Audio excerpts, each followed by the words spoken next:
Um sono de qualidade é fundamental para a saúde do nosso corpo e da nossa mente também. Mas como dormir bem em tempos tão difíceis, hein, gente? É disso que a gente vai falar agora com a Lia Belchior, que é pneumologista e médica especialista em medicina do sono, e com a Tatiana Costa, que é psicóloga. Bom dia, meninas. Bom dia. Bom dia. O que a gente pode entender aí por um sono de qualidade? O que significa isso? Então, o sono de qualidade é um sono que faz você acordar se sentindo bem, se sentindo restaurada, com energia, com atenção, capaz de começar o seu dia fazendo todas as suas atividades sem problemas. Quando você acorda com a sensação que você descansou, é isso? Quando você acorda com a sensação de que você descansou, relaxou. É um sono reparador, né? Porque o sono serve para poder reparar as nossas funções mentais, para a gente poder organizar. Como tudo na vida tem que fechar um pouquinho, diminuir um pouquinho, se reorganizar. E o sono, ele serve para isso. Então, a gente sabe que o sono foi bom quando a gente acorda no outro dia com essa sensação de descanso, né? Sem estar mais cansado, sem estar mais fadigado, sem aquela sensação de exaustão. Existem pessoas que precisam de um pouco mais de tempo de sono, outras que precisam de um pouco menos. A média, assim, para um adulto jovem, por exemplo, é 8 horas. Mas existem pessoas que dormem menos horas e se sentem bem. O importante é acordar com qualidades. Vamos ver agora sintomas que as pessoas que dormem mal apresentam. Queria que vocês falassem um pouquinho. Sonolência, sensação de fadiga ao longo do dia, dificuldade de concentração, né? Falta de memória, como diz aí, irritabilidade, falta de energia, dificuldade na realização de suas tarefas diárias, né? Alteração do humor, né? Tudo isso você pode ter depois de você acordar de uma noite de sono mal dormida. É na hora do sono que a gente organiza o nosso corpo e principalmente a nossa mente. Então, o aumento de cortisol, né, na falta do sono, o aumento de cortisol, que é o hormônio do estresse, ele aumenta, deixa a gente mais irritado, mais fadigado, com dificuldade de se concentrar a longo prazo. Sim. Muitas vezes você acha que está com outro problema e, na verdade, você só precisaria estar dormindo bem, né? Vamos falar agora dos benefícios de uma noite bem dormida. Vamos lá. Os benefícios do sono em geral, né? Também é isso, não é uma noite só, é ao longo da vida, né? Ter esse hábito. Ajuda a memória? Sim, o sono é extremamente importante para a consolidação da memória. Por isso até que a gente recomenda que sempre os adolescentes, crianças que estão estudando, durmam bem para que elas no dia seguinte acordem e consolidem o que elas aprenderam. Isso é extremamente importante. É a fase de desenvolvimento do cérebro, então a gente está ali passando por várias questões de desenvolvimento do cérebro neurológico que precisam ser fundamentadas e que vão se sedimentar nessa fase. Sim. Né? Então, assim, hoje a gente tem um estímulo muito grande que atrapalha também o sono, né? Como a gente vai falar, e atrapalha, inclusive, na memorização. E isso se relaciona com o desempenho acadêmico também, né? O desempenho no trabalho. Sim. Melhora a atenção, né? Isso é extremamente importante para todas as idades, inclusive para aqueles que trabalham, porque quem dorme mal e precisa de uma atenção muito importante no trabalho, como, por exemplo, dirigir ou lidar com máquinas e tudo isso é extremamente importante, porque um sono ruim, de qualidade ruim, leva ao aumento de acidentes de trabalho, né? Isso é uma coisa que tem que ser bastante importante. E nos idosos também, a gente tem que ver que alterações do sono, doenças relacionadas ao sono, podem levar o idoso a uma maior sonolência e isso pode até em alguns momentos levar a diagnósticos de demência, mas antes a gente tem que ver se o sono realmente está bom, se tem alguma patologia relacionada ao sono que possa melhorar essa sonolência, essa concentração e esse déficit de atenção de idosos. Em relação à melhora do desempenho físico, isso é extremamente importante. O sono ele é importante até para a restauração muscular e quando a gente dorme bem, a gente acorda com disposição para o desempenho de atividades físicas, que o exercício físico é tão importante na saúde quanto dormir bem, né? Sim, inclusive a gente vai falar sobre a relação de exercício físico e sono no programa de hoje. Concentração, né, que a gente falou, também tá ligado, né? Tá tudo aí ligado. E aí a questão de auxiliar a prevenção de algumas doenças também, né? Isso aí é bem comprovado, né? Que especialmente na privação de sono, quando a gente fala, ou seja, nós vivemos uma sociedade que quer estar ligada 24 horas por dia, né? Então isso faz com que o sono seja reduzido. E as pessoas têm que entender que o sono não é se der, eu vou dormir. O sono é essencial para a vida, tanto é que a gente passa mais ou menos um terço da nossa vida dormindo, né? Então ele é extremamente importante. Então assim, já tem vários trabalhos mostrando que a privação de sono, ela tá ligada assim ao aumento do risco de doenças metabólicas e doenças cardiovasculares, né? Então dormir bem é essencial para que a gente tenha uma vida longa e saudável, Sim. né? E a gente está vivendo uma época de pandemia, né? Ou seja, é uma doença que acometeu o mundo inteiro, né? E a gente tem que lembrar que o sono bom, de qualidade, também é importante para a nossa imunidade, né? Então, assim, quando a gente dorme bem, a gente tem uma restauração imunológica, a nossa capacidade das células de memória é maior, né? Quando a gente não dorme bem, a gente aumenta o estresse, aumenta o cortisol, que é um hormônio liberado durante o estresse, e o cortisol, ele causa uma certa alteração na nossa imunidade, diminuindo as nossas defesas. Então, a gente até tem recomendado, quando as pessoas se vacinam, elas tenham uma noite de sono pós-vacina boa, porque isso pode influenciar até na capacidade, na imunogenicidade da vacina.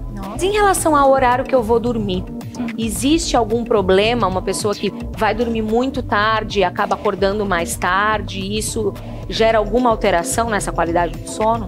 No caso até das crianças, muitas vezes, o que acontece é da criança estudar pela manhã, o desempenho não é tão bom, não consegue se concentrar, não consegue desempenhar tudo direitinho porque ela é um cronotipo vespertino.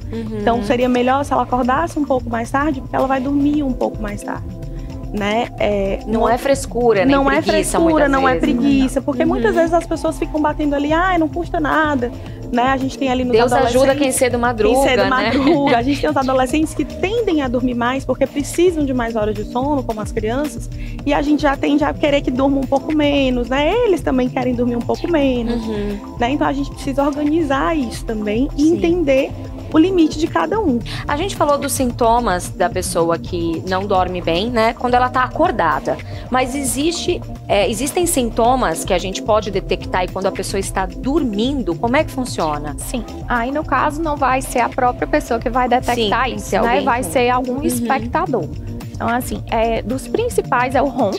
Na verdade, a gente não disse o ronco, nem é um sintoma, que é algo que a pessoa sente, porque ela nem sempre, ela não percebe o seu ronco, né? E ela pode ser um sinal, porque a outra pessoa percebe, né? Ou seja, ela pode ser a reclamação de uma terceira pessoa. Então, se você é um expectante de alguém e você vê ela roncando, ela tendo pausas respiratórias ao longo da noite, ou ela tendo um sono muito inquieto, em que ela mexe muito as pernas, ela se debate, ou que ela fala durante o sono, grita, entendeu? Tem momentos do sono que parece que ela tá tendo um pesadelo e brigando com alguém, ou que às vezes ela chega até a cair da cama. Tudo isso deve chamar a atenção para que possa estar acontecendo algo durante o sono, uma patologia específica do sono. E aí é importante a gente pesquisar. Se a gente não tem espectador, às vezes a gente pode olhar até a nossa cama, né? Porque tem gente que rola na cama, que cai, de tanto que se mexe, de tanto que se movimenta, tá ali aquela baba, né? Uma vez um paciente chegou falando assim, eu percebi que eu tenho essa questão de muitas vezes dormir, e aí eu babo muito. Então, quando ele foi perceber isso, quando ele foi investigar, percebeu que tinha ali uma apneia, né? Que ele tinha uma dificuldade mesmo. E foi trabalhar isso, né? E existem maneiras de se avaliar o sono, né? Tem testes para isso. Inclusive, a gente acompanhou uma pessoa que fez essa avaliação. Vamos ver? Dormir é essencial para o nosso bem-estar físico e mental. Mas, infelizmente, para muita gente, esse momento deixa de ser um prazer e torna-se um fardo. E eu não estou falando de uma simples noite de insônia, não. Quando a falta de sono torna-se crônica, traz consigo uma série de doenças. Que doenças são essas, doutor? Na verdade, a insônia é o principal distúrbio do sono, né, que tem acometido as pessoas desde que começou essa pandemia. Muita preocupação, muita ansiedade, né, insegurança com relação ao trabalho, a insegurança financeira, traz um impacto psicológico e isso acaba impactando no sono. Existem outras doenças também que podem impactar a qualidade do sono, além da insônia, né? A mais comum delas é a apneia obstrutiva do sono. Na verdade, é uma doença respiratória que acontece durante o sono. Pausas, interrupções na respiração. Esses episódios começaram a me incomodar, consequências. Por quê? Porque eu estava sentindo dificuldade em vários clientes em ir conversar com eles e, ao mesmo tempo, eu me sentia um pouco ausente de não poder ter que escrever tudo o que estava acontecendo. Porque quando eu saísse da sala, eu tinha esquecido o que eu estava falando. E quando eu fiz o exame do sono, foi que veio realmente me firmar que eu estava com a apneia do sono. Quando eu fiz o exame, ele me apontou que eu chegava a ter 56 paradas por hora e que eu chegava até 2 minutos sem respirar.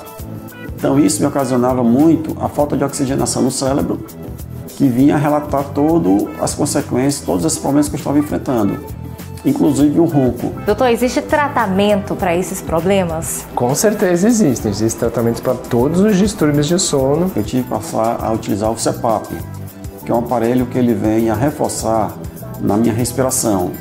Ou seja, quando eu estou dormindo, que eu tenho essas paradas, ele automaticamente põe oxigênio dentro do meu organismo. E isso me faz eu não ter essas paradas. É importante que as pessoas lembrem que o sono faz bem para a saúde, né? E que vale sim investigar, se suspeitar que tem alguma coisa errada. Com certeza. A gente passa 1/3 da nossa vida e a gente está dormindo. Quanto mais regular, quanto mais rotineiro, né, for o seu dia a dia, melhor para a qualidade do sono também. Então, realmente, o principal exame para avaliar o sono, né, e ele pode avaliar as patologias relacionadas ao sono, é a polissonografia, né, que é um registro das principais variáveis do sono. Então, ele registra o eletroencefalograma, com isso eu consigo dizer quais são as fases do sono que o paciente está e o tempo que ele demora a dormir e a atingir as fases do sono. Ele faz uma avaliação também da parte cardiorrespiratória, ou seja, os movimentos respiratórios, e também do fluxo respiratório. Então, a gente consegue saber se o paciente teve uma apneia ou não, além dos movimentos de perna. É realmente o principal exame para avaliar o sono. Pessoas que dormem pouco, elas estão propensas a ganhar mais peso? Qual que é a relação que existe? Sim, existe uma relação bem estabelecida entre privação de sono e ganho de peso, né? Na verdade, isso acontece porque quando a gente tem uma privação de sono crônica, lembrando que isso não é uma noite eventual de insônia, e sim quando isso é crônico, né? A gente tem o aumento do hormônio de estresse, que é o cortisol, e ele faz com que você, quando acorde com aquela sensação de fome e de maior quantidade de comidas que são mais energéticas, né? Mais a gente farinha, tem né? isso, nas que tem são mais calóricas, né? E assim, durante noites de sono mal dormidas, a gente passa a ter aumento da grelina, né, que é um hormônio que faz a gente ter mais fome, e a gente tem uma certa diminuição das leptinas, que são os hormônios, que é o hormônio que dá a saciedade. Então, esse desbalanço faz com que a gente tenha tendência a comer alimentos mais calóricos, né? E além disso, quando a gente acorda com aquele sono não reparado, a gente acorda mais cansado, e isso faz diminuir a atividade física. Então a gente fica com alimentos mais calóricos, menos atividade física, e a soma disso vai ser o aumento do ganho de peso. E quais são as relações que existem entre transtornos mentais e privação do sono? Isso. Nos transtornos mentais, muitas vezes, por conta das questões que já envolvem as próprias psicopatologias, né? A gente vai ter um sono já reduzido, ou um sono mais fragmentado, um sono que não consegue restaurar, como por exemplo na depressão, muitas vezes a pessoa fica 10 horas deitada, mas ela não dorme de fato por conta de todas as questões que está ali sentindo, passando, né? A gente sabe, por exemplo, na ansiedade, que pegou todo mundo nesse momento, a ansiedade ela não é um sentimento ruim, porque ela prepara a gente para o futuro, né? Ela faz com que a gente olhe lá na frente e consiga se planejar, se organizar. Mas como a gente estava sem essa noção de futuro, muitas vezes o que acontecia é que as pessoas iam dormir, iam deitar, né? Já muito angustiadas, então a ansiedade, a falta de sono, né, acabava atrapalhando, e a falta de sono aumenta em 30% esse sintoma de ansiedade e fica nesse ciclo vicioso. Você não consegue dormir porque não tá consegue ansioso, dormir, tá ansioso porque não consegue dormir. Porque não consegue dormir direito, não consegue restabelecer as funções mentais básicas, né? A gente precisa muito disso. No caso da depressão é diferente do deprimido, no caso do ansioso é diferente de quem está ansioso, de quem tem uma síndrome do pânico, né? Um transtorno de ansiedade, uma coisa mais específica. Um outro ponto que eu acho importante, por exemplo, hoje a gente tem medicações, né, que podem ajudar, assim como a gente tem os hábitos, podem ter chás, né, coisas específicas para ajudar ao longo do seu tratamento, para a gente poder ir ali tomando antes de dormir com esses hábitos e ajudar nessas questões dos transtornos mentais mesmo. Bom, falando em ajudar, agora pra gente encerrar, eu queria que vocês dessem aí dicas para uma boa noite de sono. Sem falar no colchão e no travesseiro, que tem que estar tudo bem com eles também, né, gente? Isso aí com certeza. O primeiro passo é você ter um ambiente confortável. Sim. para dormir, lembrando que deve ser um local sem tanta luminosidade, né? Você deve manter uma rotina, isso é fundamental e foi isso que atrapalhou muito o sono das pessoas durante a pandemia, porque elas deixaram de ter uma rotina diária. Então, é sempre bom você manter a mesma hora para dormir e a mesma hora para acordar, tá certo? Se manter na cama especificamente para dormir, a cama não é feita para você trabalhar, para você comer e nem mesmo para assistir televisão. Então, o que você for fazer de lazer ou de trabalho ou de alimentação deve ser fora da cama, tá certo? Montar uma rotina, como eu já falei para você, dormir, ou seja, um ritual de sono, que pode incluir um banho morno, né? Uma alimentação bem mais leve, umas 2 ou 3 horas antes de dormir. Um chá que não contenha estimulantes, né? Cafeína, evitar cigarro, evitar qualquer bebida que tenha estimulantes, Ter né? cuidado com o exercício físico. O exercício físico também ajuda a dormir bem, né? E para algumas pessoas ele não pode ser muito próximo do horário de dormir, porque senão aumenta a temperatura do corpo e isso aí demora, né? E uma coisa extremamente importante, que é o mais difícil de a gente fazer na sociedade atual, é evitar as telas. No mínimo, até 3 horas antes de adormecer. Um ponto que eu acho importante também, às vezes as pessoas têm dificuldade para adormecer, né? Por conta de tudo que aconteceu no dia a dia. É isso que eu ia te perguntar, quando a cabeça não para de pensar. Quando a cabeça não para, né? Então, assim, uma coisa que às vezes a gente pode fazer antes de dormir é anotar, né? Escrever direitinho as coisas que você tem para o dia seguinte e deixar ali. Claro, isso não vai acontecer em uma vez. Escrevi, pronto, agora eu vou dormir super bem. A gente vai criando esses hábitos e rotinas, como a doutora ali colocou tão bem, né? Então a gente vai criando esses hábitos e rotinas para escrever. A gente pode ter ali um momento antes. Pode ser de oração, pode ser de meditação, de algo que te faça bem. A rotina, o hábito, ele é uma coisa que a gente vai construindo. Então ele é importante até na hora de dormir.